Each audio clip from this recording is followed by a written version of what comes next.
பாப்பா பாப்பா கதை கேளு, காக்கா நரியின் கதை கேளு, தாத்தா பாட்டி சொன்ன கதை, அம்மா அப்பா. வணக்கம் நண்பர்களே. நிலாவில் பாட்டி வடை சுட்ட கதையிலிருந்து நிறைய கதைகளை கேட்ட அனுபவம் நமக்கு இருக்கிறது. அடியனுக்கும் அதுபோல கதை சொல்லும் ஒரு வாய்ப்பை நீங்கள் தந்ததுக்காக என் நன்றிகளை தெரிவித்துக் கொள்கிறேன்.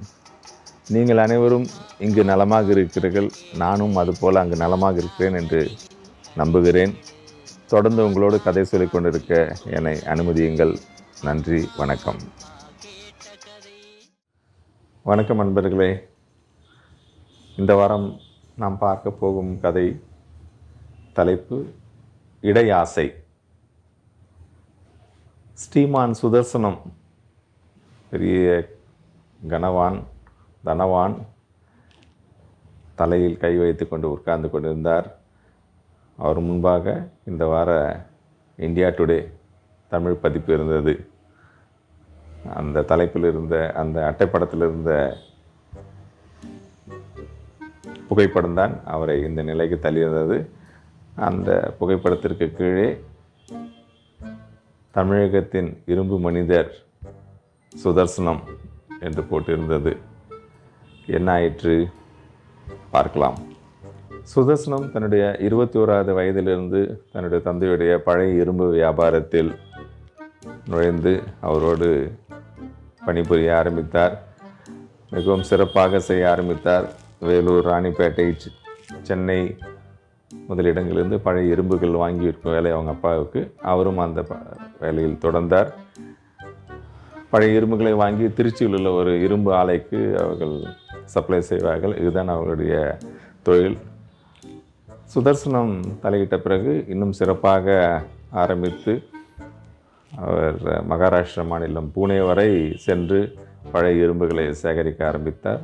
மிகப்பெரிய அளவில் வியாபாரம் செய்து கொண்டிருந்தார்.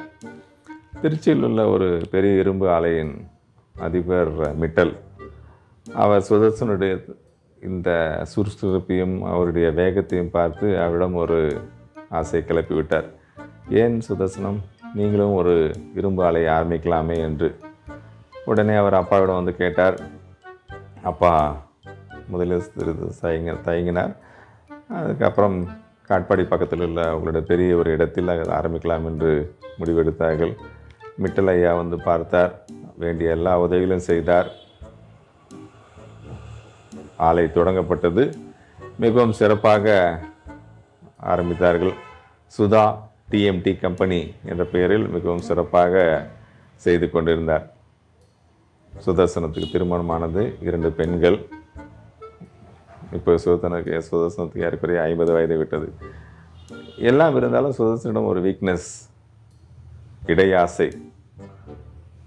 மண்ணாசை, பெண்ணாசை, பொன்னாசை என்பார்களே, அதுபோல் எங்கு போனாலும் ஒரு பெண் சிநேகிதி அவருக்கு பழக்கமாகி விடுவார். அது அவருடைய மிகப்பெரிய வீக்னஸாக இருந்தது.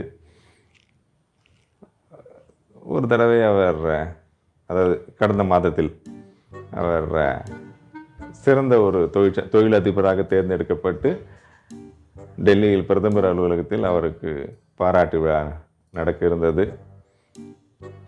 சுதர்சனம் அவர்களும் டெல்லிக்கு கிளம்பி போனார். வழக்கம் போல் போன இடத்திலும் அவருக்கு ஒரு பெண் சிநேகிதி கிடைத்தார். தன்னுடைய நிகழ்ச்சிகளாக முடித்துக்கொண்டு அவரோடு சுற்ற ஆரம்பித்தார். குதிப்பினாருக்கு அவரோடு போனார். அங்கே புகைப்படம் எடுத்து கொண்டிருந்தார்கள். இவரும் புகைப்படம் எடுக்க நின்றார். அந்த பெண் சிநேகிதியும் மிகவும் நெருக்கமாக அவர் பக்கத்தில் நின்று கொண்டார். புகைப்படம் எடுத்து முடித்தார்கள். அந்த புகைப்பட கலைஞர் பணத்தை வாங்கி கொண்டு, உங்களுக்கு புகைப்படத்தை அலுவலகத்துக்கு அனுப்பி வைக்கிறேன் என்று கூறிவிட்டார். இவரும் சந்தோஷமாக வந்து விட்டார். சரி, இது யாருக்கு தெரிய போகுது என்று அவர் நினைத்து கொண்டிருந்தார். 2 வாரங்களுக்கு முன்பாக இந்தியா டுடே பத்திரிகையிலிருந்து வந்தார்கள். இந்தியாவின் சிறந்த தொழிலதிபராக நீங்கள் ஒருவராக தேர்ந்தெடுக்கப்பட்டுள்ளீர்கள். தமிழகத்தின் இரும்பு மனிதராகவும் நீங்கள் இருக்கிறீர்கள். உங்களை பேட்டி காண்கிறோம் என்று பேட்டியெல்லாம் பார்த்தார்கள். எல்லாம் கண்டார்கள். எல்லாம் அவருடைய வாழ்க்கை வரலாறு எல்லாம் எழுதப்பட்டது. ஐயா, அட்டைப்படத்தில் உங்களுடைய புகைப்படத்தை போட வேண்டும். முழுதாக நீங்கள் நின்று கொண்டிருப்பது போல ஒரு புகைப்படம் வேண்டும் என்றார்கள். இவரும் சரி என்று புகைப்பட நிலையத்திற்கு சென்று மேக்ஸ் ஸ்டுடியோவுக்கு போய் ஒரு புகைப்படத்தை எடுத்துக்கொண்டார். அடுத்த வாரத்தில் தருவதாக அவர்களும் சொல்லிவிட்டார்கள். இவர் வந்து விட்டார். இந்த சமயத்தில் டெல்லியில் எடுக்கப்பட்ட புகைப்படம் தபாலில் வந்து சேர்ந்தது.